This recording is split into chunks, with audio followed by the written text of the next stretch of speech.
Hi எல்லாருக்கும். நான் தான் உங்க பழனிதேவி. இன்னைக்கு காலைல என்ன அப்ளை பண்ணியிருக்கேன்னு பார்த்தீங்கன்னா, உங்களுக்கே தெரியும் நான் பைக்லேருந்து கீழ விழுந்துட்டேன். கீழ விழுந்ததுக்கப்புறம் கால்ல கட்லாம் போட்டு கட்லாம் அவுத்தாச்சு. பட் கால் வந்து அந்த கணுங்கால் கிட்ட எனக்கு வீக்கம் இருந்துட்டு, அதனால கல்லுத்தி பால் போடுங்க அப்படின்னு சொல்லியிருந்தாங்க. ஸோ நான் கல்லுத்தி பால் வந்து போட்டேன். ஒரே ஒரு நாள் தான் எனக்கு போடுறதுக்கான வாய்ப்பு கிடைச்சுச்சுங்க. அப்புறம் அதுக்கடுத்து நான் போட முடியல.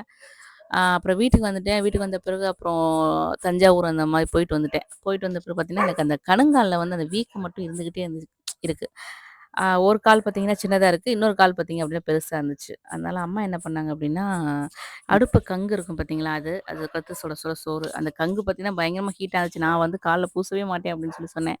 ஸோ அந்த சோறையும், அந்த கங்கையும் நல்லா அரைச்சுக்கிட்டாங்க. அப்ப என் நாத்தனார் என்ன சொன்னான்னா, "அத்தை நீங்க வந்து சீனியும் ஆட் பண்ணுங்க அத்தைன்னு" அம்மாகிட்ட சொன்னாங்க. அதனால வந்து அம்மா சீனி போடும்போது கொஞ்சம் விறுவிறுன்னு பிடிக்கும் கால்ல அப்படின்னு சொன்னனால, அம்மா வந்து சீனி போட்டு விட்டாங்க. ஸோ எல்லாத்தையும் போட்டுட்டு பாருங்க இது வந்து நான் நைட் எடுத்த வீடியோ. நான் பகல் எடுத்த வீடியோ நான் உங்களுக்கு போடல. நைட் வந்து நல்லா பூசினதுனால இந்த வீடியோ நான் போட்டிருக்கேன். ஸோ இப்படி போட்டோன்னா நல்லா வந்து ரிசல்ட் கிடைக்கும்னு சொல்லியிருக்காங்க. பார்க்கலாம்.